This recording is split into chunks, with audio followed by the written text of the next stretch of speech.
no one would understand. That's the point. Oh, never mind. We're live anyway. Welcome to another installment of Final Scoop. My name is Robert Schinetsky, the supplement engineer. Joining me, as always, is my international cavalcade of compatriots, Lukasz, troublemaker Rytkowski, Prometeus, intelligent sports technology, Robert Samborsky, the Russian crusher, Apollon nutrition. And we don't have Babyface just yet. He might be joining us in a little bit. But thank you guys all for joining us today. You got any comments, questions, queries, quips, smart-ass remarks, feel free to post them up in the comments section. If it seems like your comments not getting through, hop on over to Twitch. That seems to be a little bit more forgiving with the words and phrasing and things like that and the length of the comment that you want to post. But yeah, we have a special edition episode today because there's a lot of shit happening in the supplement industry. And we've been talking for a while about making this a twice-a-week occurrence with the Final Scoop. So this is our first foray into trying an extra episode per week.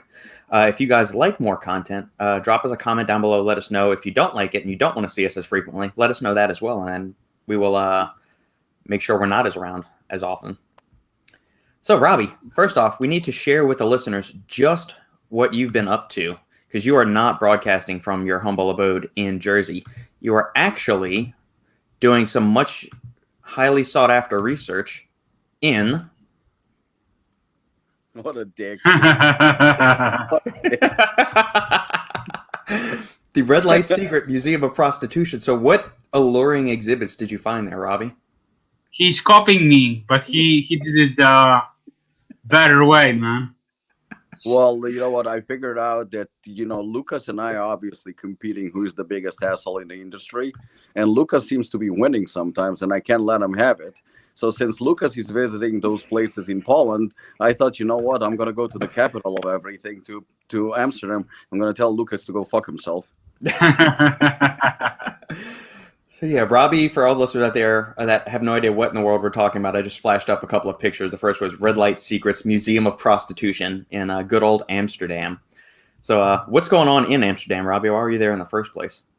Well, I was supposed to be in Moscow this week, and due to the lockdowns and very, very strict rules that they implemented recently, I had to cancel the trip. And for a while now, I wanted to come here and just for fun to train with my friend also, who owns one of the best kickboxing schools. So it was like basically, let's go and have fun. And I guess I can reveal it because, I mean, it's really no secret, but, and, nothing to report, at least not yet. But Lukasz played a huge role in introducing me to his boss, Lars, the owner of Prometeus. And since, I was planning to come here for a few days, I thought that would be fun if he would, if he would like to meet. He accepted, and me inviting myself to visit him, basically. And Lukasz, thank you so much. Really, really appreciate it. It really means a lot to me. Lars turned out to be just a fucking great guy, down to earth, exactly like Lukasz describes him, because Lukasz and I definitely share something in common. We straight shooters and we call it like it is. And the guy turned out to be exactly like Lukasz described, just one of a kind, very down to earth. We were talking shit for about 3 hours, talking business. I mean, it wasn't like a business upon Prometeus, so I don't want anyone to make any assumptions, because if there's anything to report, obviously I would. But of course, we touched upon, the growth of Apollon nutrition, the changes that Europe is going through right now, and different things, and just industry in general. So it was a lot of fun. Basically, it took the whole day yesterday, because it's about 2 hour on a train to Emmen, which is where Prometeus is based, right on the border with Germany. It just was a phenomenal, great time. So I want to basically live publicly thank Lukasz for everything he's done in general for Apollon nutrition. He helped us to grow. I know he doesn't like when I say it, but it's the truth, and he's a very humble fuck. But at the same time, Lukasz, really appreciate your friendship. A lot that has happened, the positive things are thanks to you, and I value our friendship. Thanks a lot, man. Okay, now that I was nice to you, I'm going to be an asshole again. Yes. So don't get used to it. Yes. Is Lars the founder? What's that? Is Lars the founder / owner of Prometeus, or is he just like you up your? Okay, so do you think he would be a good guest to get on the podcast? We could have him on here. I think he would be phenomenal, but that is Lukasz's expertise and it's Lukasz's thing. So, I mean, I don't know if he would agree or if it's something that he does or would do. But to be honest with you, he would be fucking phenomenal. The guy is extremely intelligent, extremely funny, very, very down to earth, and very easygoing. You know, just like, within 5 minutes, you feel like you met a friend. Okay. Yeah, because that's what we've had brand owners on here. We've had athletes on here. We've had researchers on the show just across like here and the Supplement Engineer podcast is what I mean when I say we've had it, you know.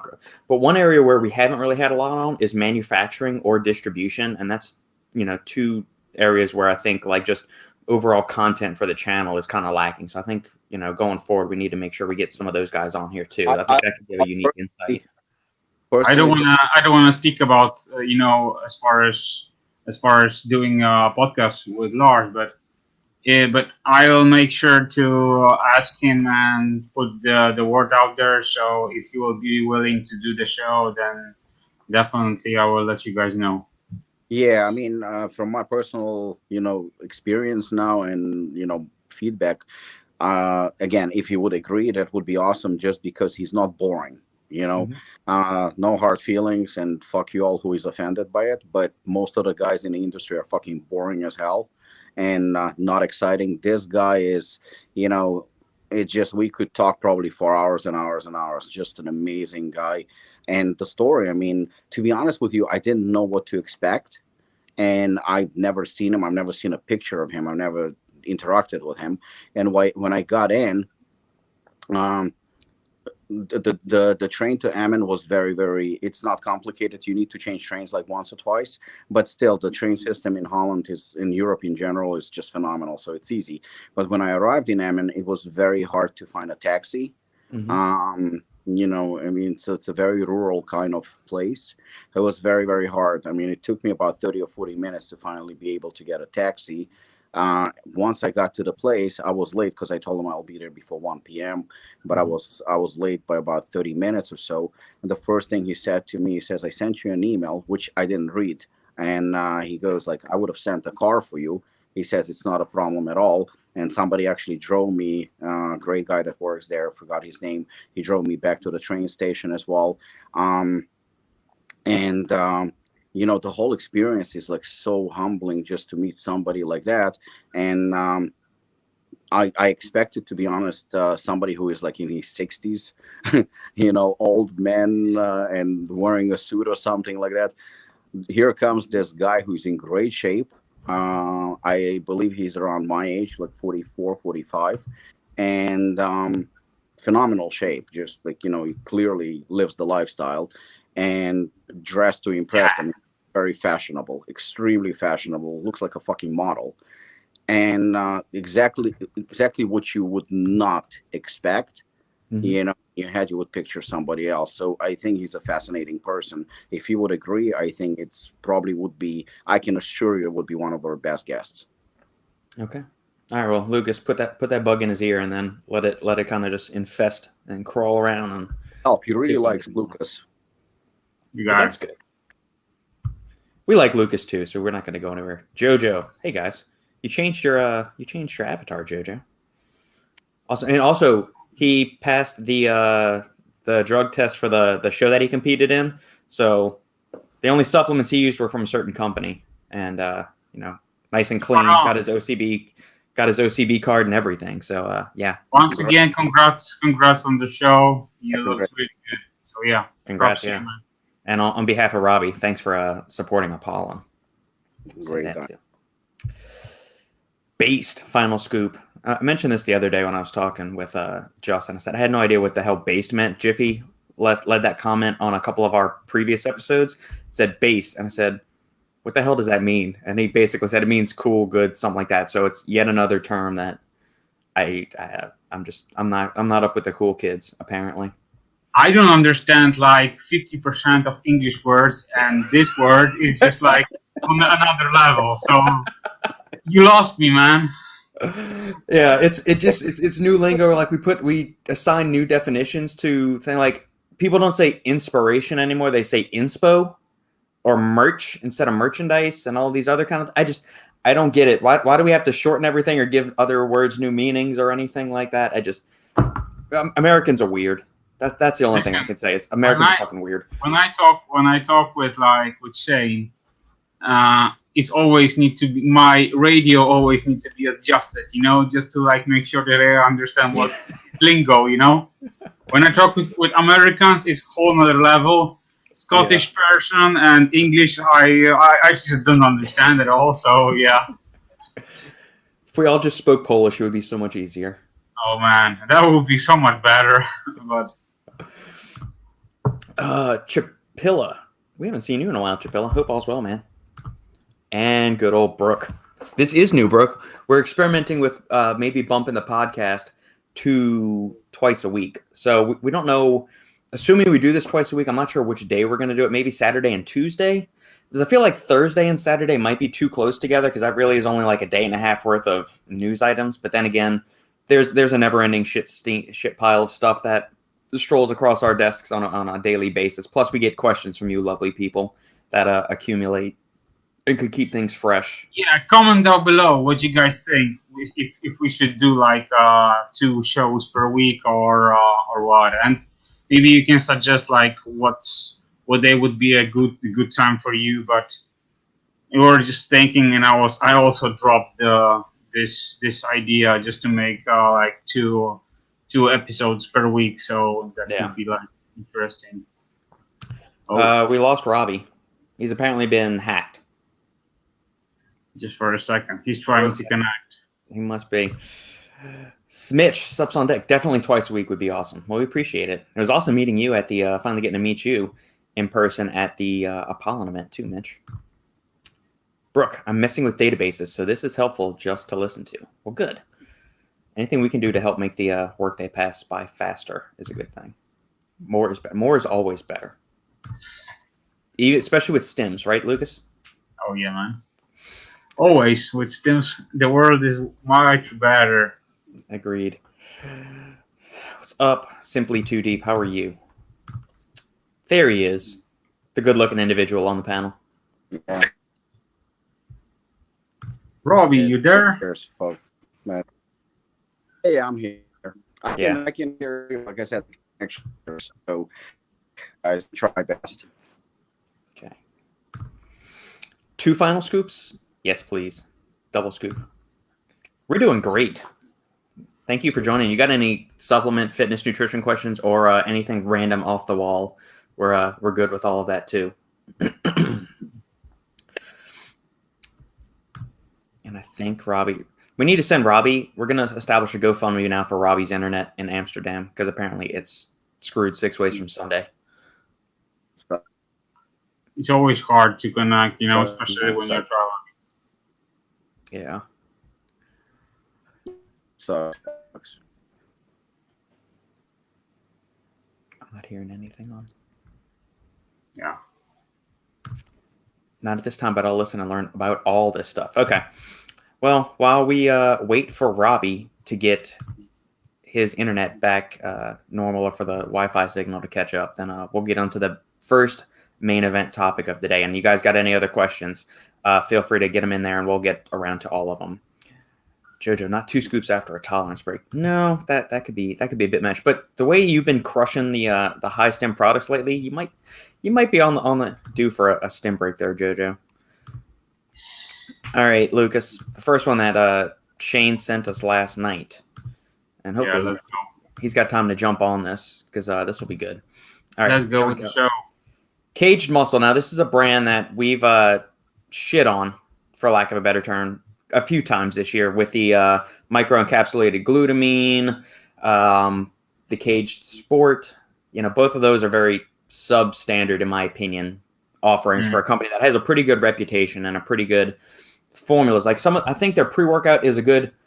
That term daily driver gets thrown around a lot, and yeah, I mean it's good. It's 245 mgs of caffeine. It's got some good doses of like citrulline and whatnot. Does it need BCAAs anymore in there? I don't think so. I mean, it's kind of like pre-gym. and the same guy that formulated Jim formulated Pre-Kaged. So it's a little bit antiquated, but it's still a decent pre-workout by, especially when you compare it to some of the other underdosed drivel on the market.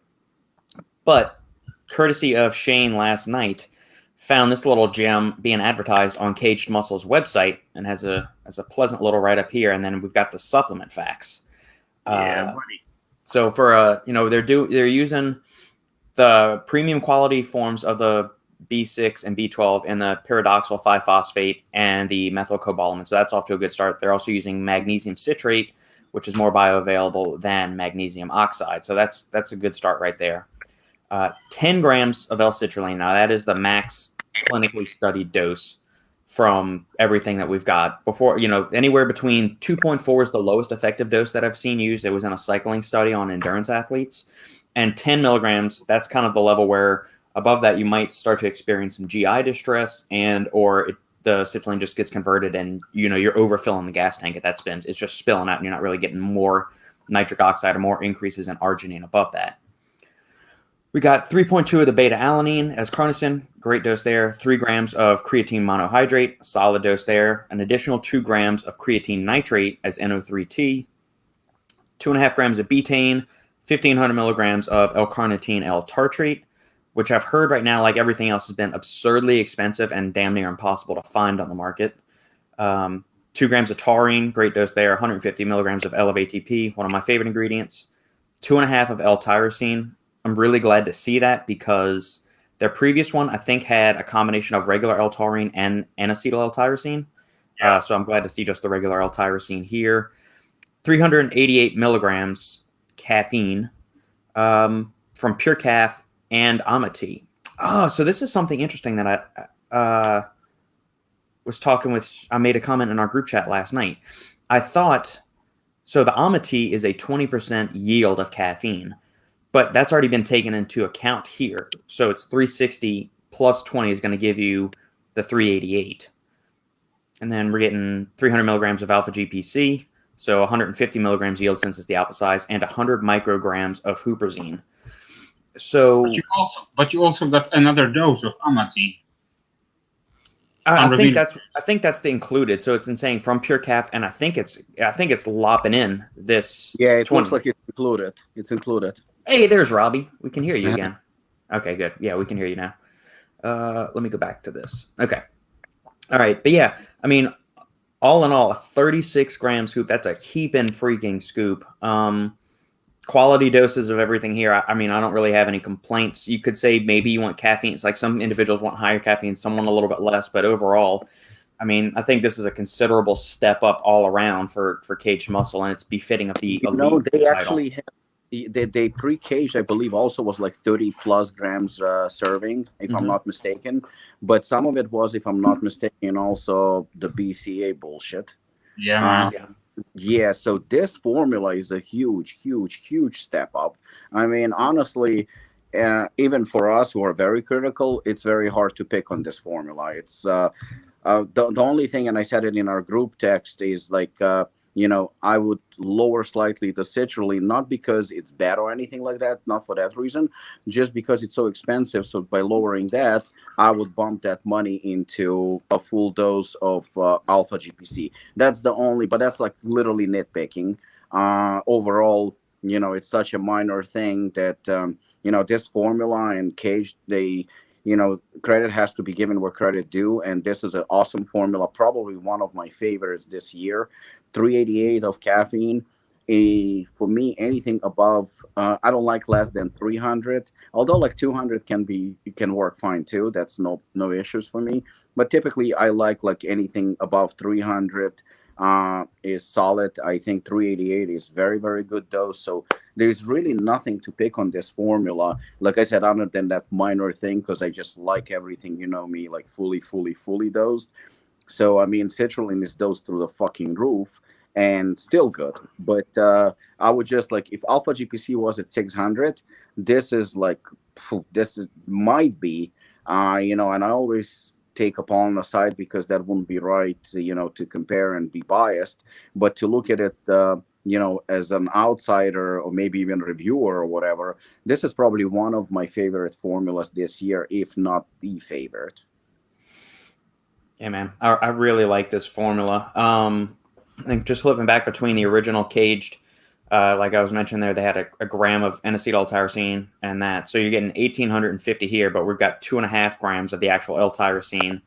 In the new formula, they've removed the spectra.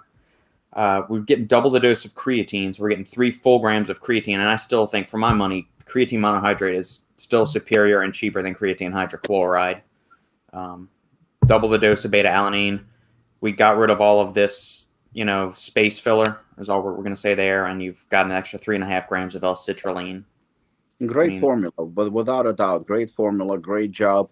Like literally, nitpicking is one thing, but to be honest, I mean, I wouldn't have anything negative to say about this. This is good. And this is, you know what? We talked about the other brand that I'm sure we're going to talk about a little bit later, but the emphasis here is clearly on making a better formula. Mm-hmm. This is what I'm so impressed with. And, we shit on Kaged quite a bit. There is nothing negative you can say about this formula. It's just that good. And especially comparing to the previous one, this is a big step up. And, would I consider it a hardcore? Not necessarily, but I wouldn't consider it a mainstream either. This is great for athletic performance. Will help you with performing in a gym. This will do exactly what it's supposed to do. On all levels. Maybe it won't give you crazy sustained energy for hours, but also that's not always necessary. This is more than enough energy for an average Joe and even an experienced person. The pumps are going to be ridiculous. The power between creatine and 11 ATP is going to be solid. Focus is going to be very decent. So I think that this is it. I mean, this is a perfect example of what every brand, in my opinion, should do. Concentrate on releasing something V2, V25 or whatever, but the next version, this is how it should be done.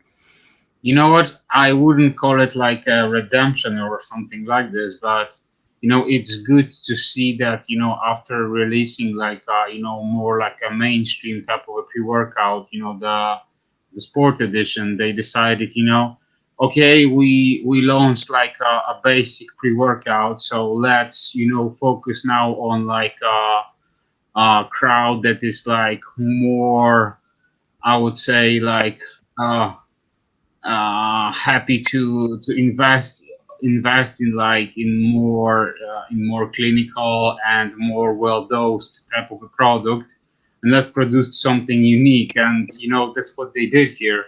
So I'm happy that they launched this formula, which is like really well all around pre that touch bases like basically like every aspect of a good pre-workout. So from like hydration to pump to power to good energy focus. So it touches all the bases. So I think that's really good to see from Cage Muscle, and that's another great release for this year. So yeah, I really appreciate that, and that's what we love to see. From the brands from the industry when they are like trying to do something different and putting like stuff like this. So yeah, and especially now when the prices of the ingredients are so messed up, so that's also a good point.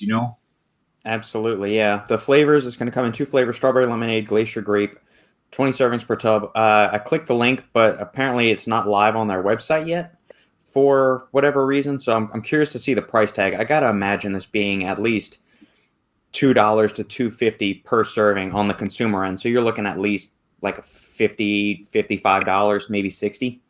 And this formula justifies it no problem, considering the prices of ingredients today. I personally would not have a problem paying anywhere between $50 to $60 for this.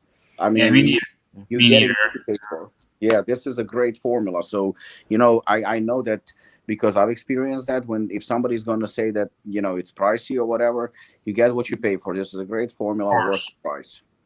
Yeah, I'm always willing to pay premium for a product that that is worth it. So basically, when I see stuff like this, I'm always like ready to pay. So just like take my money, and just like go run with it. But I need to also want to say one thing: the design of the tops and the new look is really solid. It's really nice. It's simple, but at the same time, in bricks and eye. So yeah, that's also a good touch. I wonder if they're going to roll this out across the rest of the lineup as well. Because I mean, I like the other caged products and everything. I mean, I like the labels of them now. I don't even really think they need to be tweaked or updated. I like this overall. One other thing I would say for consumers that are considering purchasing this product, don't just mix this up in like 8 ounces of water or 12 ounces or even 16. I would say like you need at least 20 ounces of water, 36 grams to promote the most efficient absorption possible. Use enough water. Drink plenty of water with this thing because a lot of these ingredients work off hydration. Yeah, for the love of the God, please don't dry scoop this shit. No. Just it's as big as a protein powder scoop right there, the 36 grams. Mix it with water and just drink it like a human. Yeah. Good formula. Brooke, I don't know if I could ever forgive them for the glutamine. Fair enough. Definitely better than version 1. Yeah, I don't know if this is outright replacing Pre-Kaged, because I still think that Pre-Kaged is going to stick around. I mean, that was their flagship pre-workout. Like we were talking about before, this is their elite series. So we've seen this with Cellucor and a few other brands where they have their base product, and then Cellucor came out with like the Dynasty version, the Ultimate version, and all of that stuff. So, does the average beginner need this much stuff? No. So I mean, they're fine going with the regular Pre-Kaged, or they may not have the funds. They may not want to spend $60 on a pre-workout. They may only want to spend 20 or 30.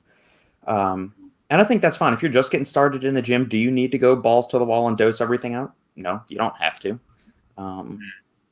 So it's but yeah, I like that, and I don't think it's actually replacing it, but I do think for an elite series, it is befitting of the name. Any thoughts on Andrew Huberman's recommendation for Natty Test Stack? I don't know who Andrew Huberman is or what his Natty Test Stack recommendation is. It's a combination of Faducia and Long Jack, Tongatali. Okay, so Long Jack and Fadoja? Yeah. It's fine. I mean, Long Jack's going to give you a good libido boost. Fadoja, I think it's got some... Does it have any human data on it? I forgot. I think there is some good data right now, and honestly, Andrew Huberman is doing some really good job. So I would definitely suggest you listen to his podcast, because he's really knowledgeable person. He knows his shit.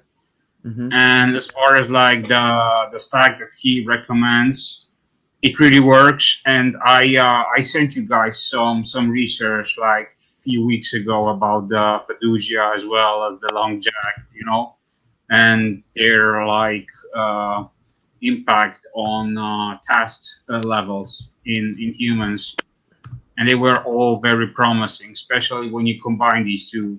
So yeah, I would definitely, if you're natty, definitely give it a shot, and just like stick to the recommended dosage that he proposed.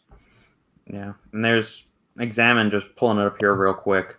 They're saying there's no human evidence to date, but if you're looking to mess around with it, there's a suggested dosing range based on the animal studies. I think Andrew suggested like 1 gram of Faducia per day, split into 2 dosages, so 500 milligrams twice per day.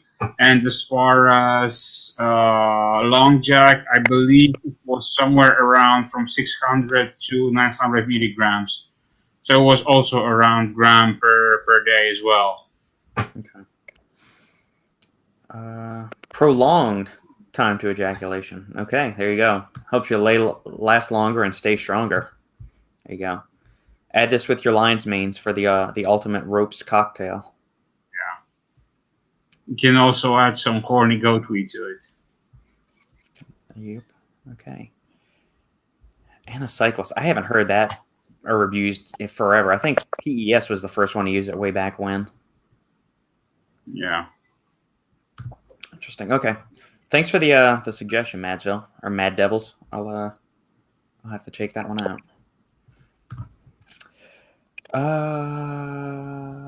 Brooke, because I'm a lover of nootropics, would you consider core or myoblocks as being on par? If I remember the core nootropic, yes. Let me pull it up and see. Core is more mild, I would say. Yeah, So, I mean let's see. Core nutrition. I remember double scooping it, but as far as like if you want like more mild effect, then go with core. But if you want to like go a bit higher dose, then go with overtime.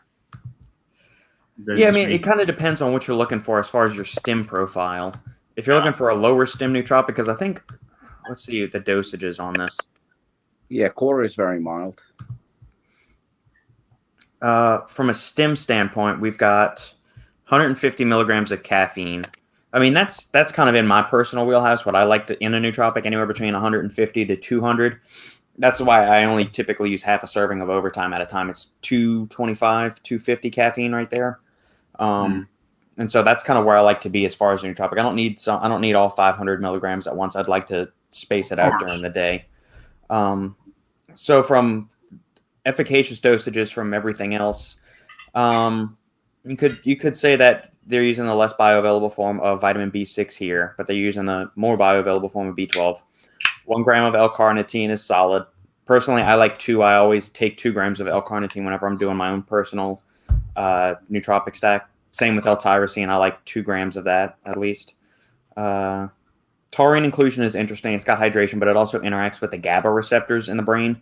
So it could help modulate and maybe tame some of the mental stimulation that's going on from caffeine and neurofactor and huperzine. Mucuna dosage, 500 milligrams, so you're ending up with 250 micrograms of L-dopa. It's a solid dose of that. Usually anywhere 100 to 200, 300 is fine. 300 milligrams of Bacopa, perfect dosage on that. 150 caffeine. That's good in my wheelhouse. I think for other people it would be fine too. Some people may need more coffee. 100 milligrams of neurofactor. I love that ingredient. Yes. 200 micrograms of huperzine. That's going to be... You're going to feel that kick in, especially with the 500 milligrams of CDP choline, which is a whopping dose, my preferred form of choline, and then 10 milligrams of pregnenolone. So yeah, if you're looking for a lower caffeinated nootropic option, I think this is a very, very solid choice in line with something like Orange Brainwash or Prodigy from Iron Brothers. It's definitely like a good daily driver if you don't want to, like, for example, drink like an energy drink or like do a replacement, then it's really good, especially during the day. But I was taking it basically before my cardio, straight up in the morning, like the scoops, and it keeps me wired for like the first few hours of my day. So yeah, it was good. But like I said, I was doing the double scoop, so for some it can be enough, but for some it can be too high, Yeah. Robbie, you got any thoughts? No, I like this formula. For a low stem, I think this is very good. I always like this one. It's not very strong. I think Myoblocks is a little bit more aggressive. Let me pull up Myoblocks. It's interesting. There's no theanine in this one, but I think that's probably why they have the taurine in there. To go for that GABA pathway. Let's go. Myoblocks.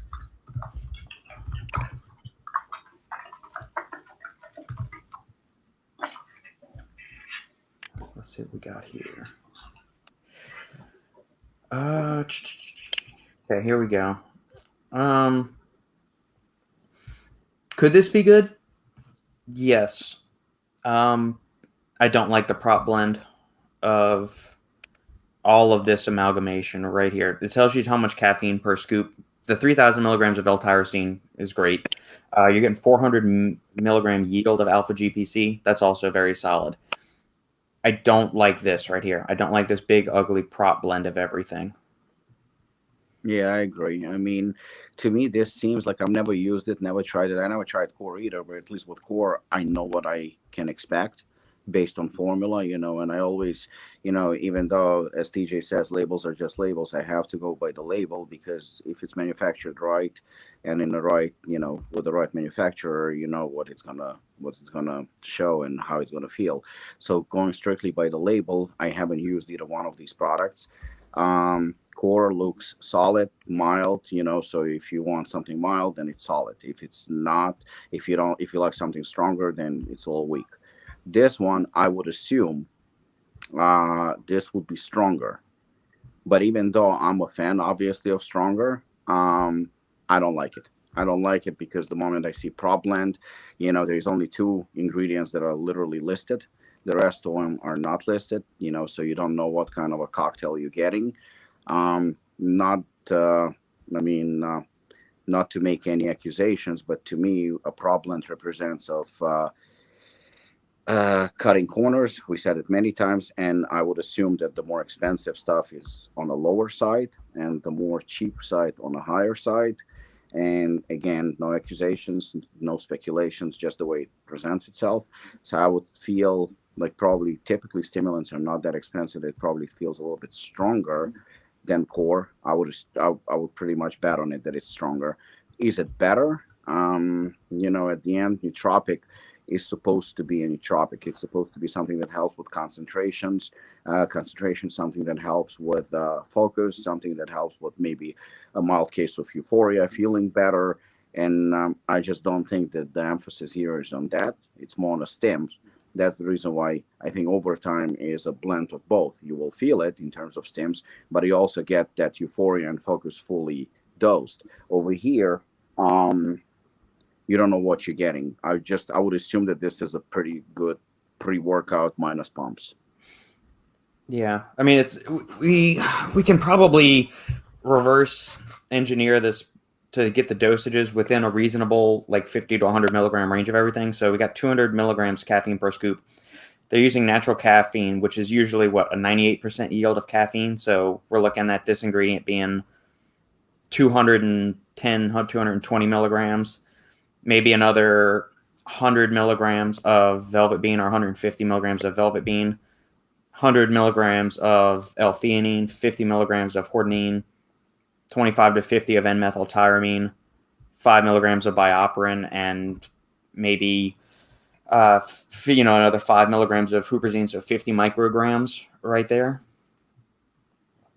And I don't see the purpose in trying to cloak the huperzine dosage unless you're using such a small amount that you just don't want to list it properly.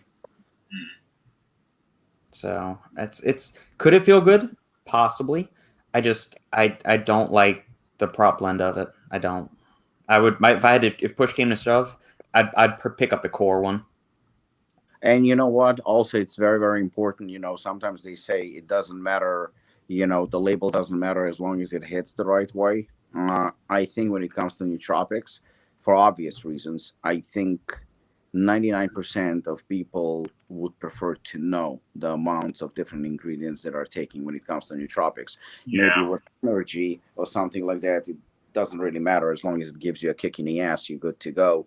So I guess we can overlook that. But with nootropics, I think Lukasz is an expert in this field, but I'm pretty sure that he cares how much of lion's mane or tyrosine, alpha GPC he puts in his body, and he would like to control it because he knows how much and what works, not only from scientific point of view, but also what works for him specifically.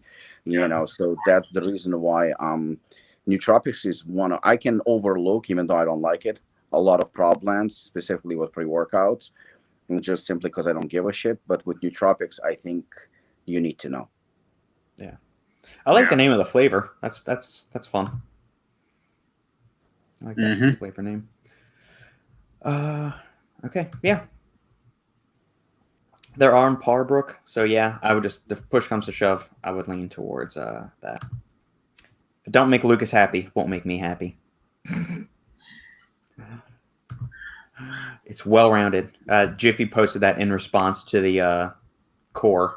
I'm sorry, not the core, the caged muscle pre-workout.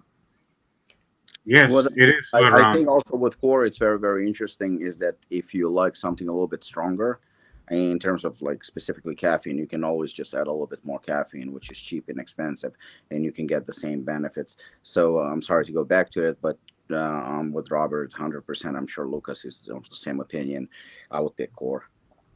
Yeah, like I said, one scoop will do the trick. But if you want to have like a bigger experience and make it hit you more harder, then just like go with the 2 scoops, and you will be flying. So I wasn't mad at 2 scoops, not at all, man.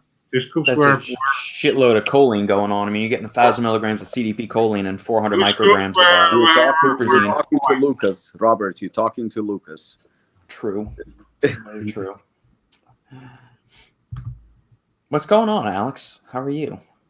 yeah. That's the first comment that's posted through from your name on this feed, so I'm not sure if you've posted up anything else, but if you have, then get it back in here and we can get to it. Jojo, when it comes to prop blends, does it follow the same rules as food ingredient list, where the first to last is most potent? Yes, the first ingredient in the prop blend is the most heavily dosed. It's dosed in order of weight or content. So caffeine would be, and going back to the Mayo blocks thing, the caffeine ingredient would be the most heavily dosed one in there. Although Mayo blocks listed the amount of caffeine per scoop, so Right. So everything is less than 200 milligrams from there on out. that's at least a good thing, that they did that. Agreed. Yeah. Okay. Let's get to Nitty gritty. the next one. Lucas, High Gear. I didn't even realize this company was still around. High Gear supplements. Here, I'm gonna pull this up on Stack 3D real quick. And if you're not subscribed to the Stack podcast, please go and subscribe to Shane's podcast so he has more than 3 listeners. Go subscribe to my boy. This is what I was saying. High Gear. I remember trying out a sample packet of their thermogenic back when I lived in Michigan. This was like 2016. I didn't even realize the company was still around anymore.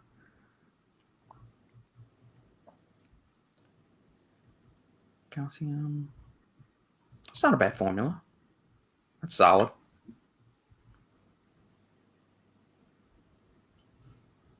Shane just posted it like 17 minutes ago. Well, good. He finished posting and now he can get his ass on the podcast. Shane, if you're listening, jump in. No, but the posts are going automatically, so he already has like automatic. So per hour he's releasing already made posts. Yeah. Interesting. Yeah, I mean this is a solid, well-rounded formula. Yeah, no, that's good. Yeah, nothing bad to say about the. I mean, it's no fireworks. No, it's a very standard, well-dosed formula. Is it the most max dosed? No. Is it underdosed in anything? Not really. I mean, everything is serviceable. You could say that alpha GPC is slightly, you want to go lower on that. But it's better than seeing 150 milligrams of that. Do you guys feel a little bit bored when you see formulas like that? Yeah, it's hard to. That's why I'm just saying it works. I mean, it doesn't get me super excited. It's a very run-of-the-mill, generic pre-workout. Yeah, because you can basically it's like, okay, we are starting again, so we get some vitamins, minerals, we get some hydration, and then the usual BS. So citrulline, betaine, and creatine, and so on, So Yep. Sometimes it's like it's like eat, sleep, repeat, right? Yeah. It's like I think this is what bugs me more than anything, and I understand they're doing it for like the labeling purposes to jump out to consumers. Fat burning matrix. I mean, can a matrix really be just one ingredient? I think you need more than one ingredient to be a matrix. So, how about that? That's nitpicking. Okay, let's jump to the other topic, which we touched on briefly this past hour. Maybe not briefly, but we've got the update on the Ghost collaboration. It is now with Space Jam. Where the hell is it? Maybe if I type in Space Jam, that'll be better.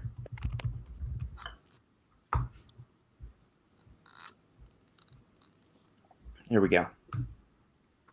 So it's doing a Monstars and a Toon Squad thing, and this is based off what we were talking about last week. It is based off the original movie, since that movie is coming up on its 25th anniversary this month. Now I a bit understand why they are launching this collab, because I was watching like the vlog that they posted like today, and the owner of the Ghosts and co-owner also Ryan and Dan, they said that they're doing it just to celebrate the 25th anniversary of the release of the movie. That's why this collab is being done. So yeah, but go on. Yeah. Oh no, I was just saying, I loved the movie as a kid. I saw it in theaters when it first came out. I've always really enjoyed the movie, as has Sandy, who's not even a really big pro basketball fan, but she always enjoyed the movie. We watched it maybe about a year ago, just because, for shits and giggles.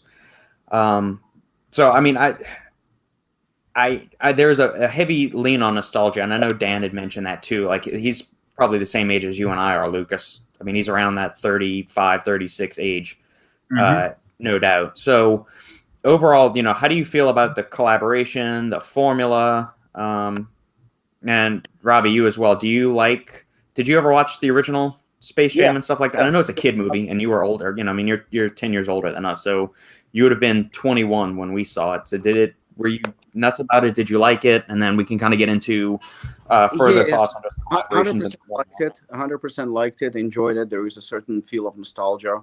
From my perspective, there's so many mixed feelings about this for so many reasons.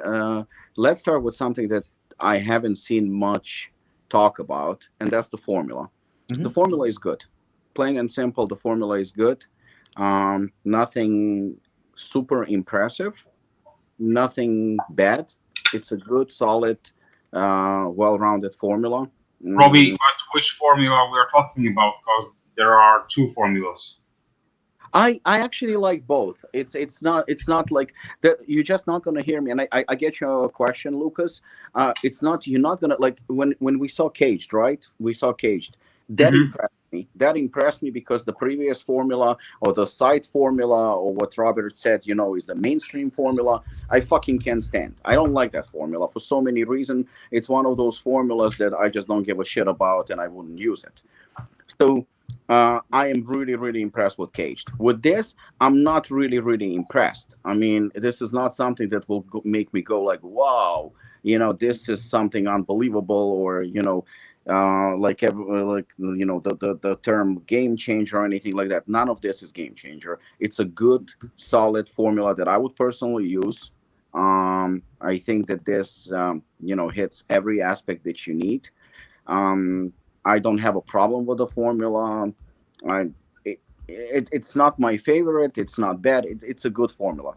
So that aside, the nostalgia part I do like, and I shouldn't be criticizing anyone, because some of my releases are based on my childhood or youth, obsession, I guess, with Van Damme movies and stuff like that. So I can't really criticize, because in a way I'm also paying tribute to movies in general, because I'm a huge movie fan, a huge movie buff. So that is 100% cool. But that's where it ends. It's cool. That's it. Nothing else. You have Time Cop, which is a Jean-Claude Van Damme movie, the biggest grossing movie for Van Damme ever. Not my favorite movie of his, but it's a popular movie. But I didn't base it on a movie. The focus, I think, on Time Cop is on what's in it and what it does and how it helps and how you perform on it and stuff like that. The name is cool. But somebody reviewed it today, and I watched it, and he said that Time Cop is a lot of companies coming up with gimmicks and cool things and collaborations, and mixing and promising that the formula is going to be amazing. And he goes, Time Cop formula delivers. It does this, and that, which is exactly was the goal behind it, is to deliver something, to deliver a certain feeling, to deliver certain aspects. And that was my emphasis. The name is just basically collateral. That's just something that is cool. That is something that is for the fans of the Van Damme movies. But I don't. It's the same thing as this one. Space Jam. I mean, this is not directed at the fans of the movie. This is directed as a pre-workout. This is directed for athletic performance. This is directed for people that go to the gym. The Space Jam reference is something probably personal for Dan, or something that he wanted to do from a marketing standpoint. Mm-hmm. And I think it works. In that aspect, it works. What makes me, I don't know what the word would be, upset or pissed. I'm not pissed. Definitely not with Ghost on this aspect. What gets me a little bit upset is the fact that the emphasis is so strong. And I do understand the marketing about it, and I do understand the coolness about it. But nobody talks about the formula and the product as much as they talk about flavor, as much as they talk about the collaboration. There are some lies also being spread, which I'm 100% not okay with. Who contacted who and stuff like that. I'm not going to get into it because it's fucking ridiculous. Let's not be comparing Warner Brothers and Ghost, because that's just even insane for a conversation. Nevertheless, it's a cool achievement for them to have a collaboration with one of the biggest studios in the world, and it's cool. But will it be cool a year from now? We'll be talking about this, because at the end of the day, people will try the flavor, they will try the formula. Will they stick to it just because of that, or is it something in the moment that is so cool? The name is so cool. The collaboration is so cool. Is it in a moment? And I do believe it's in a moment. Who the fuck talks about Oreo right now? Nobody. Nobody talks about it. It came out, I believe, in July or August. It's only been 3 months. 3 months. Nobody talks about it. Not to tune my own horn, but about peanut butter cookie protein by Apollon, people are still talking about it. It's been fucking released 2-3 years ago, I believe, maybe even more. But people are talking about it. It's something that, a person will try anything, and you can sell something to a person by good hype, good marketing, and stuff like that. But once a person buys it, the question is, will you have a repeat buyer? That's the whole point, because at the end, it will be, how does this product work for me personally? Does it help me with what's needed? Is it really that good? Is it worth the price? That's what it's going to come down to. And I think this is the fine line where marketing gets overblown. It gets blown out of proportion, because you can probably target a certain market. You can, 100%. But who is the market for a product like that? Athletes? I very much doubt. Not saying they won't take it. I mean, it's still a solid product. But it's not athletes. It's mainstream. What is mainstream? Mainstream, they always want something new. They always want something next. Okay, I tried this. Next, give me next. So it basically looks like usable, recyclable. We move on. Okay, we created a hype, and that's it. And that's the reason why I said yesterday, Ryan posted something in his stories where people asked him.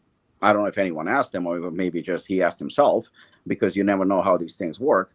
But somebody asked him, what are the most overlooked or underrated companies, or companies that majority of people don't know? And he named Morphogen and Apollon. So it looked basically as a compliment to Apollon and as a compliment to Morphogen, right? And I didn't repost it. I was the one who saw it, and I did not repost it. And there's a reason why I didn't repost it. Ben did repost it, and in fact gave me a compliment. He said it's an honor for him to be mentioned with me, and 100% likewise, it's an honor for me to be mentioned with him, because I look at Ben as one of the best. His formulas, his products. He just said recently that he broke 6 figures in sales, and I couldn't be more proud of him, because the guy, good for him, he deserves it. I'm sure his sales are nowhere near the sales of Ghost. I'm pretty sure of that. However, I think he has a more faithful fan base and people that are specifically monthly buying his product. His products don't have collaborations. His products don't have fancy names, fancy flavors, or anything like that. But people that are buying Morphogen, those are the people that are knowledgeable. Those are the people that care about the performance. Those are people that actually want to get better at what they do. And it directly corresponds with the word supplements. And that, I think, where we are getting a little bit lost. Will it, what I'm saying right now means absolutely nothing, because Ghost is going to be sold very well. It's going to be a popular product and good for them. I couldn't be happier. Anyone who succeeds, I'm happy for them. Unfortunately, I cannot be one of those guys who's going to be jumping up and down with joy and saying this is a game changer. I'm not going to be kissing ass. I'm not going to be stating that this is the best, thing since sliced bread, because it's not. I'm just putting things in perspective. And the truth is, great fun, cool collaboration, cool product, good product, but forgettable. It is forgettable. All these collaborations are forgettable unless they deliver and they stay with us. Something like Morphogen releases, or like a Pro, or like Apollon, or like NutriBio, those are the products that have that faithful following. Maybe we do not have multi-million-dollar companies. So when Ben actually reposted that and he tagged me to it, what Ryan said, I replied to Ben. I said the reason why I did not repost it, because I don't consider Apollon a not known brand. I think Apollon is a very well-known brand to those that need to know. Those that need to know, that they want to know, Morphogen and Apollon are well-known. Yes, we could pay just like Ghost. We could pay Ryan. We could pay Price Plow. We could pay every channel. Aaron stated it openly that he said that he paid everybody because he wanted his product to be seen by everybody. It's called advertising. It's called hype. It's called marketing. Nothing wrong with it. Absolutely nothing wrong with it. But Apollon kept growing from year 1 to year 6 organically, word of mouth. And it was spreading, and the growth hasn't stopped. And that is what I'm proud of personally, that my products deliver results. Then when you take it, you know exactly what you're going to get. It's about performance. And the same thing goes with Morphogen. The same goes with like a Pro. The same goes, even though I don't see eye to eye with Mark Glazer very often on many things, you will not hear me say a bad thing about his products, because his products are solid, because his products deliver, and they deliver results. And flavors, absolutely very important. Collaborations, very cool. Why not? I would like to collaborate with somebody, but nothing comes to mind at the moment. And I think that as long as I make better products and focus on that, I think the company is going to grow. However, I'm 46 years old. As a 46 years old, when I was growing up as a child, or even in my youth, who was impressive to me? Schwarzenegger, Stallone, Van Damme, all those guys that clearly worked out. They were clearly following a diet. They were busting their ass to look a certain way. So to me, collaborating with somebody like that would correspond more, or even with today's guys that carry actually some muscles that work out, Dwayne Johnson and the names, there are quite a few guys that actually look pretty good. And to me, that would represent that at least the guy who I collaborate with, or the movie that I collaborate with, represents somebody who actually does work out, somebody who does actually live the lifestyle. I think it does make sense. I mean, steak and potatoes, they go together. Everybody knows that. It just works. To me, that would make more sense to collaborate. I don't see Space Jam and sports supplements. I don't see the connection whatsoever. None. I just see it. It's a basketball movie. It's a sport. So I mean, that's what the Space Jam thing is. It's part of his upbringing and lifestyle. So, I mean, the collaboration seems authentic to me and fun to do. I think maybe what you're coming at from a different, like, Ghost is a lifestyle brand, whereas Apollon is a hardcore athlete kind of brand. And so I think that's maybe where it's just two different viewpoints of looking at it. I'm not comparing them at all. I think our target markets and stuff like that are completely different. Mm-hmm. I'm not, I said a few times now, it's very, very cool collaboration. It's very cool. I like it. I like it a lot. I think it's a lot. Shane said it's fun. It's cool. It's different. And I think also brings like different audience to the industry as well. Sorry to But interrupt you. Sorry to interrupt, but do you think that there is like a missing piece in this whole thing? yes, yes, exactly what you said. Exactly what you said. I think there is a missing piece, and I think you put it perfectly well. I think the missing piece. Every time I heard about this product, we just talked about caged. What did we talk about? We talked about the label, which is kind of, I mean, it is important, so to speak. We talked about the ingredients, we talked about dosages, and we talked about the improvements. Bottom line, we talked about the product. With Ghost collaboration, we talking specifically about collaboration the most. That's actually 90% of the conversation. And it's a good conversation. Again, I don't want anyone to misunderstand what I'm saying. It's not criticism. It's not criticism on a collaboration. I think it's great. It's cool. It's fun. It's innovative in a way in terms of collaboration itself. But I think that's very, very important not to forget what the product is actually intended for. And I think that to talk about the formula and to talk about performance and whatnot, I think that's very important. You remember Unbound when it came out? There was a bit of a hype. Okay, what is Unbound? What's going to be in Unbound? But everything revolved around the formula. Before it was revealed, we all waited for one thing. And that's not the fucking label. It wasn't as important. It's cool, but it wasn't as important. I don't even know what flavors Unbound has. But as somebody from the industry, I do remember the formulas. I do remember that they solid. I do remember that the dosages are good. I do remember that. I remember it as a sports supplement. That's what I remember. And I think that, whether you like it, whether Unbound is for you or it's not for you, because we all use different things, we all have different preferences. But the fact that Unbound and NutriBar is going to continue selling, there is absolutely no doubt. Just like, let's be honest, Oreo was met with very, very, very mixed reviews. And I'm still saying it's one of the coolest things to collaborate. It's one of the coolest things to see Oreo, picture on a supplement container. I think it's a huge achievement. And Ghost is doing something that nobody has done. I think it's very cool. But at the end of the day, and at least based on my circle of people that I know, I don't know anyone who goes to me that Oreo flavor by Ghost is one of the best tasting proteins on the market. I haven't met one guy. I have met people that are okay with the flavor. I have talked to people that do not like the flavor. But are we talking about it today? Because 3 months ago, this was like the main conversation. Yet, I still hear actually a little bit more about Chips Ahoy. I hear a little bit more about Nutter Butter. Clearly, those flavors still kind of stayed, and people do like them to a certain extent. And I know that there are flavors by other companies, including Apollon, that have nothing to do with any collaborations, but they're still selling solid. I can tell you from a personal experience, because I don't know the sales of other people, and you, Robert, have tried the caramel macchiato. Mm-hmm. Caramel macchiato was not supposed to exist. Caramel macchiato was supposed to be once and done deal. Why does it exist today? There is no collaboration. It's not a new innovative flavor.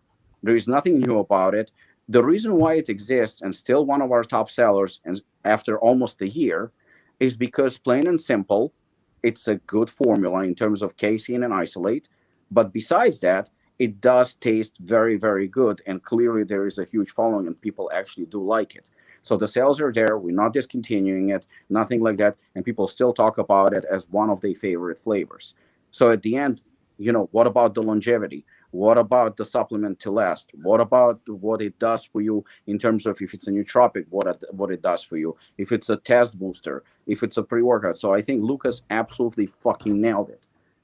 That there is a missing piece that we are forgetting about. Well, no, I think he's asking you what is the missing piece in the formula, because emphasizing the product before the flavor. Because at the end of the day, no matter how cool the label is, no matter how cool the flavor is in terms of a name of the flavor, the question is, how is the product? Will you be buying it because the label is cool or the flavor is cool or collaboration is cool? Because you will probably buy it. I will buy it myself. Will you continue to buy it because it's a solid formula that delivers? Will you continue using it? That's the question. And that's a missing piece for me, is emphasis should be still on a product And something like a collaboration or something like that should be a great new thing, innovative, fantastic, but not the center of attention. Let's not take it away from what it is, because Yeah, and you've seen cars that are beautiful cars, but the performance is not that good. The impressive looking, like I know there is a car garage right next to Apollon, and the guy fixes a lot of German cars and foreign cars. And I approached him and I told him that, I would really like to get a Range Rover, because the reason why I want to get it, because it looks fucking cool. And the mechanic says to me, he goes to me, don't get it. He says, he says, few years and it's nothing but problems. I have a Lexus for about 3 years right now, or 3.5 years. Other than changing oil, and changing brakes, because I drive a lot, I haven't done shit to it. It doesn't look as cool as Range Rover. It doesn't look as beautiful. It doesn't look as sexy. But in terms of performance, it does exactly what I would expect from a car. Plus, it's low maintenance. So those things cannot be disregarded. Yeah. Can I interject something real quick? Sure. Yeah, listening to a couple of different interviews Dan has done, I don't think the ethos of Ghost is to be ingredients first, like focus on our formulas first. It's, hey, we have some really cool stuff this is the stuff that we would use if we just had our, we were kids in a candy factory, and like, this is what we would create with. And if you like our flavors, you like our branding, you like our marketing, here's it for you. And oh, by the way, it's kind of like an afterthought, but here you're also getting full dosages of research-backed ingredients. So I think they're approaching their marketing from a different standpoint. It's like, hey, here's the lifestyle, here's the really cool packaging. And oh, it's surprise, because we've seen other companies that go really brand forward, like marketing forward, like Alani Nu, G Fuel, fancy packaging, but shit formulas. And G Fuel has done a bunch of shit collaborations. Ghost has the fancy packaging, but you're also getting the full dosages on it. So I think it might be maybe a little bit different approach to saying, like, here's we're going ingredient first, or we're going, branding first. Robert, you just did a phenomenal thing. You set it up for actually a great comeback from me. Everything you said is 100% true. Yeah. And I couldn't agree more. However, in my little speech that I just did, have you heard me criticizing Dan at any point? No. I'm giving the listener's perspective of everything. I know you didn't. I know you didn't. But do you know why I'm asking you that? Because everything you said is actually true. That's exactly the way Dan presents it. Exactly the way he presents it. My problem is, and you know where I'm going with this, because I'm going with this for 100th fucking time. It's those that he pays to hype it up and how they hype it up. That's my fucking problem, because that's ultimately what some followers are listening to. I have zero problem with Ghost. I actually emphasized, I think, a couple of weeks ago that it's actually one of my favorite companies, because they make good products and I've seen them stepping up in a certain way and how they deliver and they listen. So zero problem with Dan. We actually get along fine. Zero problem with the product. Very, very impressive collaboration. However, people that he pays to and how they present the product, whether he's involved in a script of how they hyping it up or not, I cannot say, because I simply don't know. So I'm not going to argue. I'm not going to say anything. I simply do not know. But the way it's presented is absolutely fucking ridiculous. It's pathetic. The way it's blown up is just, that's the problem. So I probably should have said it earlier, but that's my, not even problem, that's my observation. Let's call it an observation. So it's not a rant or anything like that. But the thing is that when you are saying one thing, and Dan is actually I would say he's pretty transparent. I don't have a problem with him in terms of that. What I have a problem with, certain people, exaggerating things and putting emphasis on wrong things and not doing it justice, because those are the people who said game-changing, something unbelievable, the best release or whatever or not. I don't want to quote, because I honestly don't pay much attention, but that's the problem. That's the only problem. But other than that, solid product, because it is solid. Solid collaboration, a lot of fun, good tribute. It's something personal probably for Dan, just like for me, it's about the Van Damme movies or whatnot. So zero problem with that. And the way he presents it, he literally calls it a lifestyle, which is probably the only company, or one of only companies that I like that he uses that word lifestyle, because it is, in a way, it targets a certain consumer. So I like it. Yeah, But and that's I just wanted to make sure that like, the listeners were clear where we were coming from. oh That yeah, the problem 100%. isn't with Ghost or Dan or anybody. Like, it's the way that other outlets will perceive things. But like just from a 100%. strict ingredient standpoint, I mean they're hitting on all cylinders here. They've added betaine. They've got a full 6 grams of citrulline. You're also getting the nitrate component here, and so you're getting 520 milligrams of active nitrate, which is well within you're looking based on body weight anywhere between 300 and about 900 milligrams of active nitrates to get enough nitrate in your system for pumps. Beta alanine is solid. We got betaine added.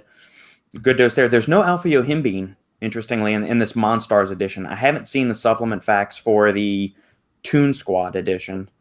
So the Toon Squad is exactly the same as Legend V2 for Europe. Okay. It's also without alpha yohimbine, and it's with neurofactor. Okay. Yeah, so that's I think is what's missing in the Monstars edition. There's no neurofactor, but although you could make the argument that like the Monstars weren't the most intelligent villains in a thing, so you could make, maybe it's like an indirect way of showing that they're not as smart since they don't have the neurofactor in here. But I mean, you're getting 2 grams of tyrosine, awesome dose there, 600 milligrams of alpha GPC, 350 of caffeine, which is a step up. So yeah. Well, going back to the original thing, what started this whole thing, the ingredients are solid. It's some of the messaging from third-party outlets that we've got 100%. issues with. Yeah, that's exactly what it is. That's simple as that. You know what? Before this entire collab, what I would do is to do like some kind of like a sneak peek, or try to present the story, or do something with it just to like more hype it up in more like a natural way, instead of like booming it up and just like doing, okay, we're doing a collab with Looney Tunes and Warner Brothers, So from my perspective, I really appreciate what they did, because I always like when brands are doing something outside of the spec, and they're trying to make the industry exciting. But at the same time, we, as Robic said, we need to like put emphasis into product itself, because we live in the supplement industry, which means we produce and we sell products for the active people, for people that live and breathe the gym life, and the healthy lifestyle. So they're trying to invest in their health, and but at the same time, when a brand is like releasing a cool collab, it's always exciting, of course. And Ghost is doing it for past like so many years, and I always said it, and I said it once again. I really appreciate what they are doing, but this is just a collab, and I don't think it will be permanent, right? It will be just for like I don't know, a few months, and it will be gone. So yeah, it's a cool touch, but at the same time, I'm really missing this whole story, because yeah, it's a 25th anniversary, and I know that also Dan is a big fan of the film, same as me. I watched it like plenty of times. I remember in Poland it was always like was releasing on the New Year's Eve, and also on the Christmas, during Christmas time. So we always watched it, and I loved it. I'm always getting back to it, even when I'm like 36 right now.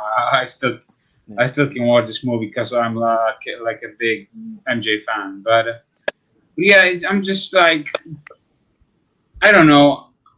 I'm just like, how can I say, a bit disappointed, I would say. I had the soundtrack as a kid too on CD and Jiffy. Space Jam is lit. I believe I can fly. This is another word, lit. I like when Primeval Labs released their ISO lit and spelled it LIT. I still don't. I get what it means now, but if somebody had said, "Dude, that's lit," no clue what the fuck that means. Yeah, I feel like it's, but English is obviously not my first language, but I feel like you're butchering the language. I mean, just I will never like, I like full sentences and full words. That's the way I like it. Good old Lola. There we go. The original incarnation. But I think what Lukasz said is, it's actually well said, perfectly said, and I think that there is, and again, I agree with Robert too. So in perfect, in perfect agreement on the fact that, on the whole Ghost release, and I think that there are definitely no disagreements between us, and definitely no disrespect whatsoever towards Ghost or Dan, and I 100% agree with everything that you guys said. However, that probably brings us to the next subject, and the one that I'm angry. Now I'm pissed.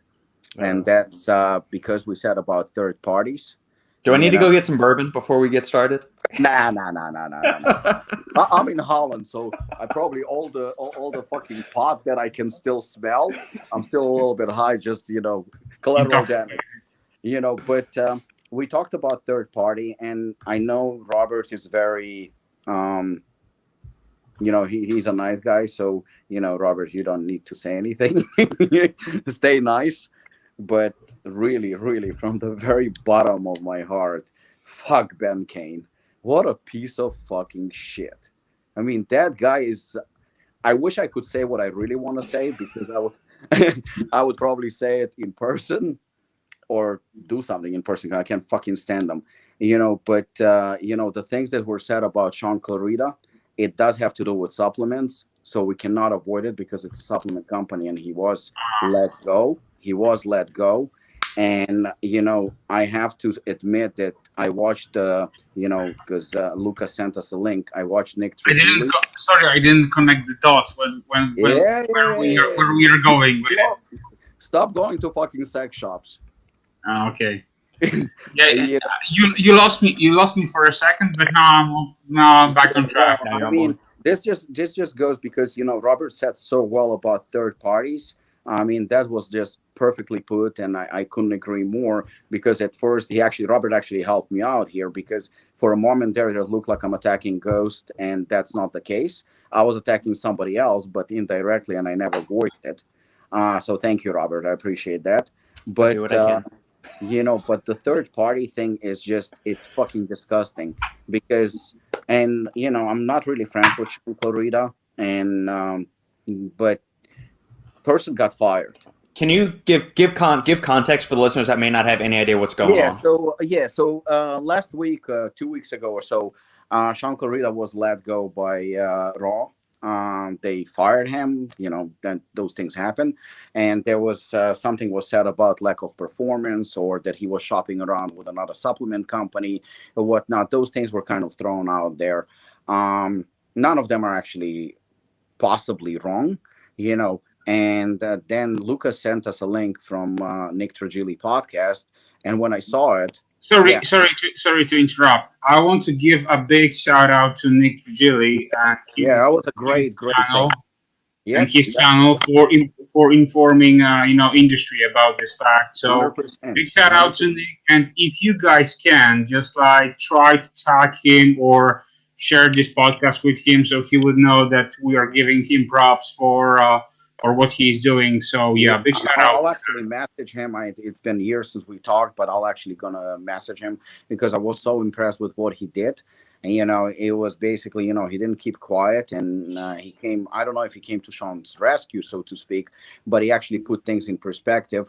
He definitely attacked Price Plow, and it's not because of that I'm kind of like hyping him up and saying that he is right and whatnot. He was just right, period, because he called it as it is. To see, I mean, Price Plow actually basically fucked himself with this, because they acted as Raw attorneys, as representatives of Raw, and Nick put it very, very well. I mean, he called it as it is. The bottom line is when a company fires an athlete, it doesn't really matter whose fault it is. But we can speculate about it, and we can talk about it, and we can discuss it, but we don't have to be dicks about it. We don't have to be assholes about it. We don't have to take sides. I always said that the athlete today has to represent the company. He has to basically justify his salary. And if he doesn't justify his salary by bringing more business to the company should let him go. But again, we don't know all the details. We can speculate that maybe it's because of Chris Bumstead, and we can speculate that Sean didn't deliver, and we can speculate maybe that Roy's not doing good financially and they let him go. I mean, there are so many speculations, but at the end of the day, we don't know details. What we know that Sean got fired. That we do know, and that's the extent of it.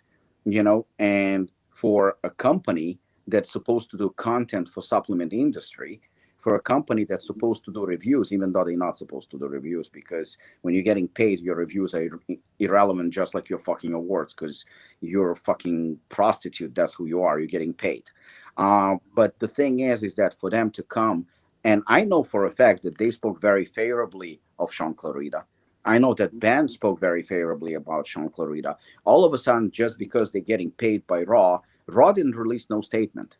They didn't say anything. They fired, and they allowed to. I mean, that's their right. They fired an employee, because essentially what Sean is, he's an employee of the company, and he got fired. Any company can fire anyone for whatever reason, or even for no reason, just because they don't like, I don't know, his face. For which reason Ben should be fired a long time ago. But at the end of the day, Sean got let go, and Nick Trigili bringing attention to the post or a comment by Price Plow, basically defending Raw and basically accusing Sean and basically, backstabbing Sean. I think that is so fucking disgusting. I mean, huge props to Nick Trigili for doing it, but it's disgusting and it shouldn't happen. If indeed he was shopping around because his contract is soon up, which I don't think it is, because as far as I know, he signed with Raw, I think right last April or maybe May. So that's not very like 6 months or 6 something months. like this. So if he was shopping around, he has the right to shop around. That's his given right. That I don't think it violates any of contracts. I've never seen a contract where it says that athlete is not allowed to talk to another company. Maybe it does exist, but I've never seen one. At least I know we've never put such thing in any contracts with our athletes. Well, I wouldn't call it like shop around, but I would say like, trying to figure it out what would be his next move if Yeah, but that is not he wrong, would because be released, or like, let's say, if there is like an option, in as far as like maybe like getting a better deal, better company, better contract, something like this. there is If nothing wrong with it. Athletes lifespan, especially top athletes, is very, very short. So in that amount of time, an athlete wants to make maximum amount of money, maximum amount of exposure, and really, really milk it.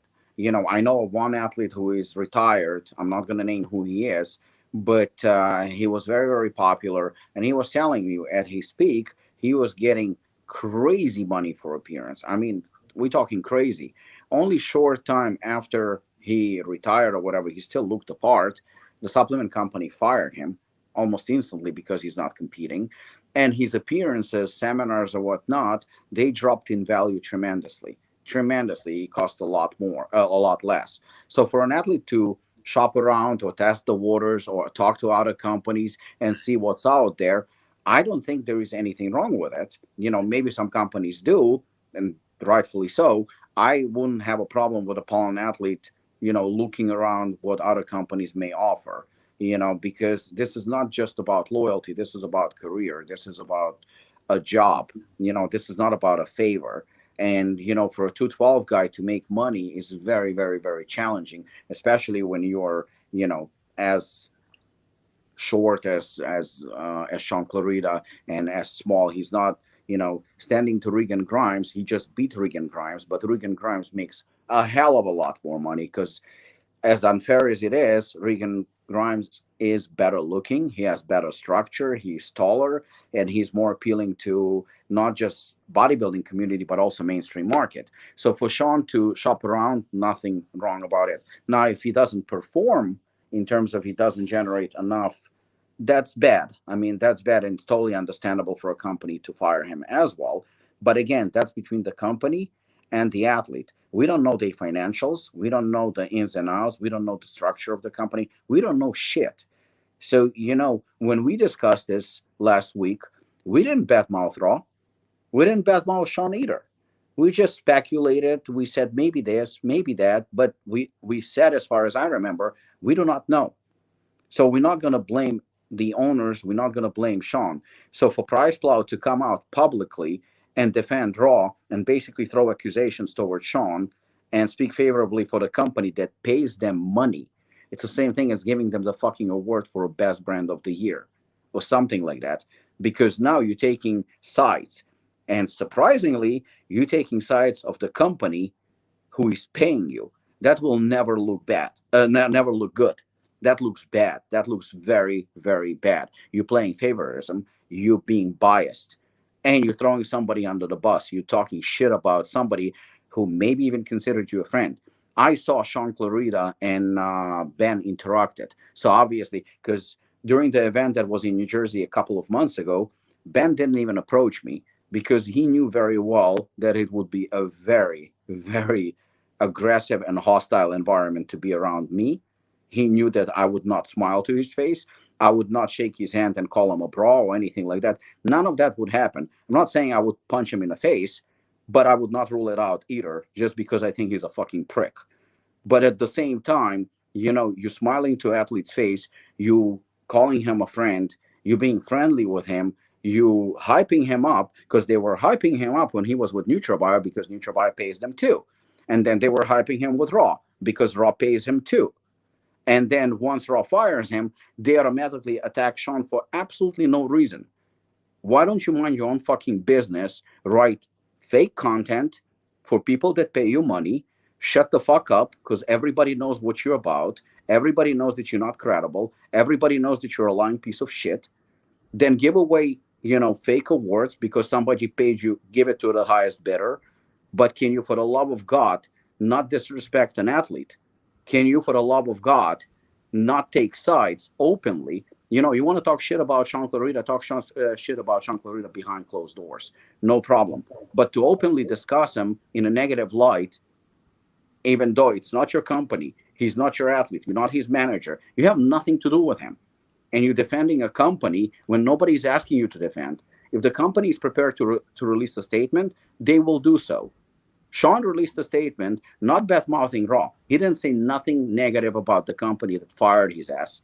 All he basically said that he's a free agent, that he is no longer with Raw, and that's where it ends. I didn't see nothing negative, and I'm pretty sure Sean is not happy. Nobody wants to get fired. Even if they deserve to get fired, nobody wants to get fired. That's the truth. But Sean was fired and handled it like a man. He's looking around for a sponsor, which he's entitled to. He said he's a free agent, which he's entitled to. Raw did not release a statement, company that fired him. And one of the owners, as far as I know, is still training Sean.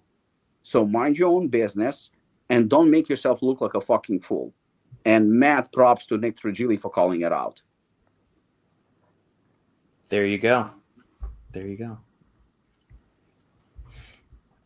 Got nothing else to add to it. Nope. We're gonna leave it. We're gonna leave Robbie with the final word on that. Yeah. Jiffy, Robbie, you merely adopted the English language. Jiffy was born into it. Sandeep, Robbie, can you please bring your beautiful products to India? I will try. Thank you for nice words. Thank you. Appreciate it. And the Morphogen plant, Brooke, says she heard Morphogen's name, as did Alex. I don't buy for the collabs. I buy when I see quality. Collabs don't sway me. Yeah, and there's a segment of the supplement buying population that is very much in line with your thinking, Brooke. Although you look at companies that have huge success like G Fuel, when they do they had the Venom collaboration, they do all kinds of other video game, like they did the Mortal Kombat stuff. There's a significant portion of the population that buys something because it's got a collaboration, or that's the same thing that we've discussed before. I don't understand how influencers make money. Just because some Insta girl says, I use this skin cream, I'm not going to go out and buy it. Sandy's not going to go out and buy it. Well, first off, we're not on social media, but I think it goes back to a mentality, like what gravitates you. We're ingredient focused here. We're not, drawn into it by fancy labels or any of that kind of stuff. But there is a significant portion of the population that is. So it's just different strokes for different folks. Adaptogens for life. Jojo. If they would have went with the secret drink as the theme of Space Jam supplement, that would have been better. They actually did that. So many years ago when Ghost was first starting, this was 2017, they released something called Ghost's Secret Stuff. And it looked, the labeling, the package of it, looked exactly like Michael's water bottle of Michael's Secret Stuff in the movie did. But that was the preview for their Ghost size formula that I got to try out at the time. So they've already done that. But it would have been kind of cool to see them bring it back. Jiffy. Robert, check again with the Gorilla Mind stuff. Gorilla Mind Shroom. Okay, let's see what this is.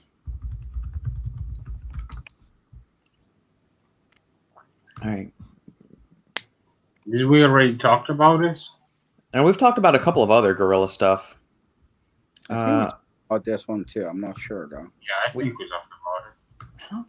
I don't remember seeing this one. I know we looked at their nootropic one and a couple of other things. All right. Gorilla Shroom. Go away. Okay.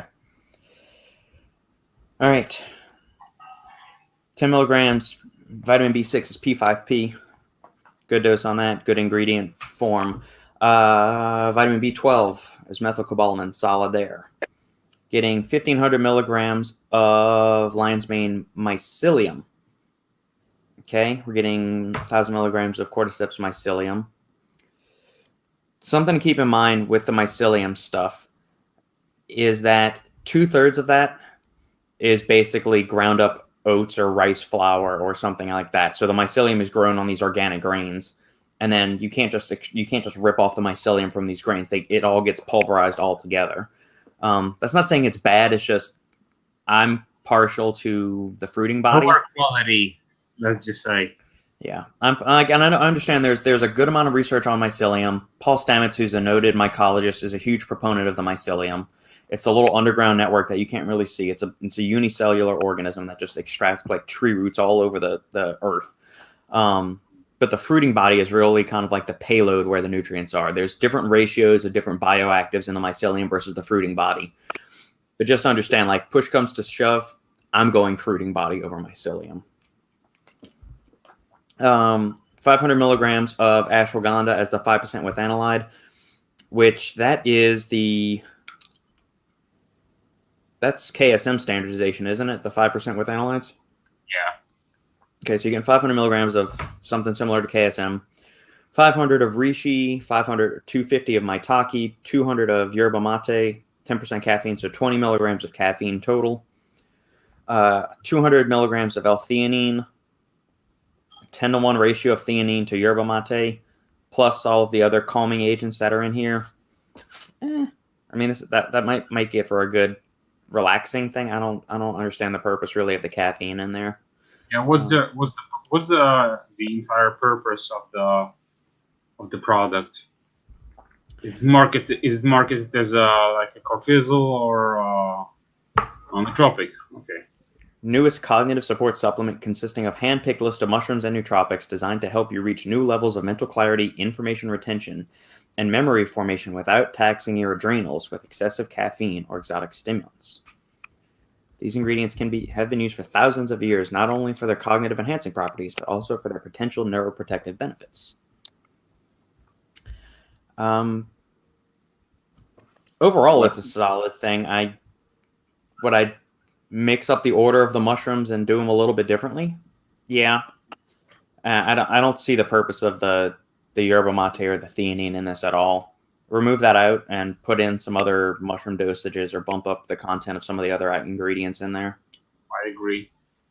You'll be getting caffeine from plenty of other sources throughout your day. That the 20 milligrams here, I don't think it's going to do a whole heck of a lot.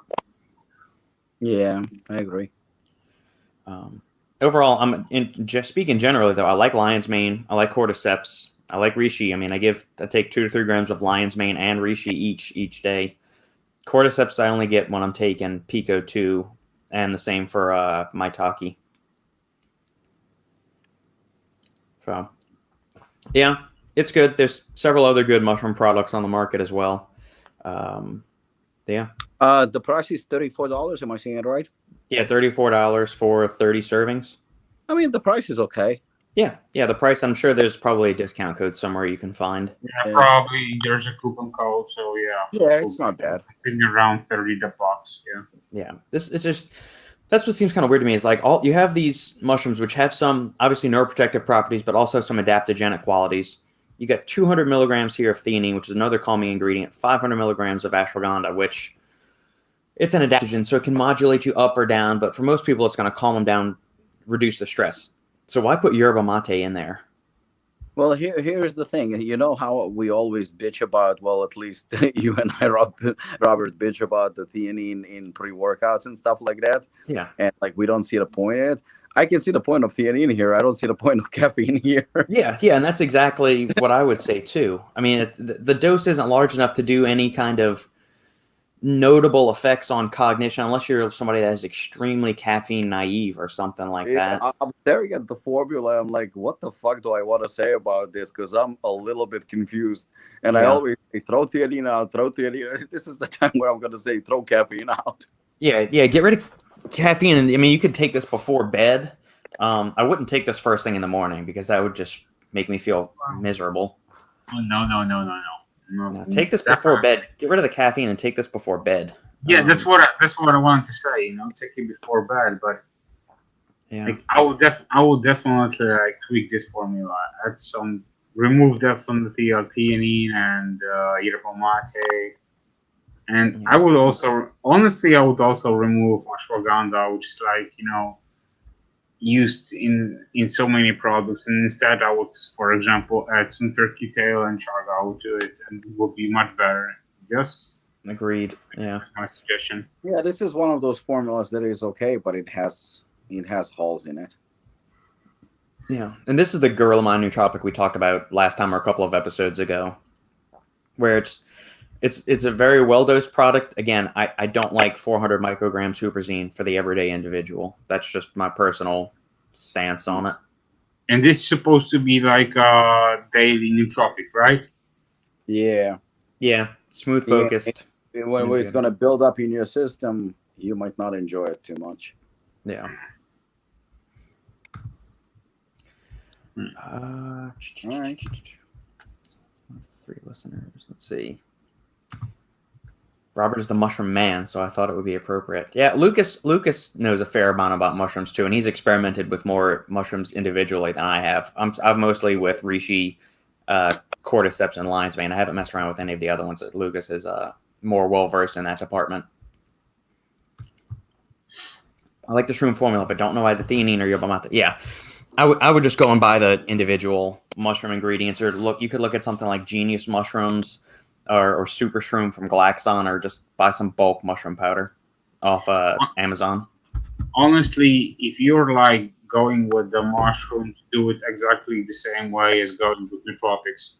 So before stacking mushrooms together, try to like do them separately. So for example, start with one type of a mushroom, try it out, see how your body reacts, and then maybe incorporate higher dosage or add to it another mushroom. That's how I did it, and now I'm flying on like stacks and stacks. Hey guys, hey Sunday Drive. It's new. Okay, that makes sense. Why we haven't seen it yet. The Gorilla Shrooms. Alex, all new. Apollon Nutrition Assassin Skin Cream. Obliterate those blemishes. This actually took me by surprise. I'm like, what? Nice meeting you at the Apollon seminar. Pete from Power PWR Supplements. What's going on, Pete? Brooke, I'm not as brave as you all regarding flavors. Flavors do help me out. Certain brands have made me sick to my stomach. Do you want to tell us which brands? Which flavors from those brands? Yeah. Any other main topics for the agenda, gentlemen? If not, we can put in the last call for any comments or questions, and then I can let you guys get to bed because it's getting on dark 30 in your time zones. That was pretty fun episodes, honestly, and I think we should probably start looking into doing maybe twice a week, and maybe we can like split up the the maybe not the topics, but certain way of The content basically. And content itself. Yeah, that's good. Yeah, I really don't know if Shane can manage, to do 2 episodes per week, but we can like do 1 episode without him and 1 episode, together. So it's your call, Robert. At the end, I'm always ready. If you let me know. So yeah, I'm more than happy to be a part of the show and just like do my Polish stuff. I also think that if we're gonna move to twice, maybe we can start like getting some people, guests once in a while. So if any of you want to have somebody that you have in mind, like just send us a message and we will try to get that person. I know Morphogen Ben has been requested multiple times for us to get him on. He's a great guy. Yeah, I've done 2 solo podcasts with him, and I mean, I think it'd be good to get him on with a panel. Chris Raldrum from Inspired, I've also had a couple of requests for him, and I've spoken to him, 3 or 4 times on the podcast, one-on-one, so I think it'd be good to do it. I can also talk to Jeff Long. I can also talk to Guy Cisterino. I can definitely talk to Brent Moore. We get Guy out here. You and Guy, I think Lukasz and I could just sit back, eat popcorn, and drink. And, that's what we're gonna do. I'll throw one topic, and then we'll kick the hornet's nest once, and then get the fuck out of the way and let you guys go at it. And I probably repeated myself, but I would really like to see Michael, from owner of the gas. Michael, I can talk to cool. Michael. That's definitely possible. I mean, I can definitely think that I can get Dennis Wolf, to join us. He is a very, very interesting person, and with quite a bit of input. And there's definitely a few possibilities that we can cover, like get few guests that would be a lot of fun. But yeah, Branch Warren, Guy Cisterino, Dennis Wolf, Ben Morphogen, and Jeff Long. I'm pretty sure that should not be a problem. Yeah, that works. There's one other name I'm going to throw out to y'all, but I'll throw it on. I'll text y'all in the group chat after this. Okay. And we can. And after all these guys, we're gonna do probably Lola, Bugs Bunny. Lola Bunny on here. I'll be having a good time. Yeah. Lukasz, we gotta collaborate. Yeah, let's do that, man. Someone's renting his face for a late Halloween party. They're talking about Shane. How busy is Shane? I mean, his child is the one taking care of him. Called me out with Morphogen Ben, yeah. Well, the New Zealand internet connection is so poor, Shane has to save up all of his weekly earnings for that one broadcast from south of the equator, and he's got to boost that signal all the way up here. Yeah. All right, my friends. Good seeing your faces for this midweek edition of the Final Scoop. For anybody that wants to see me blabber even more on YouTube today, Sandy and I will be doing our weekly live Q&A starting a little after 4 o'clock, so a little bit from an hour by now. But thanks, guys, for joining me. This was fun, and let's start doing this twice a week. I like this. I got time for it. Y'all do, and we'll make it. And we'll see you all next time on the Final Scoop. Thank you. Bye.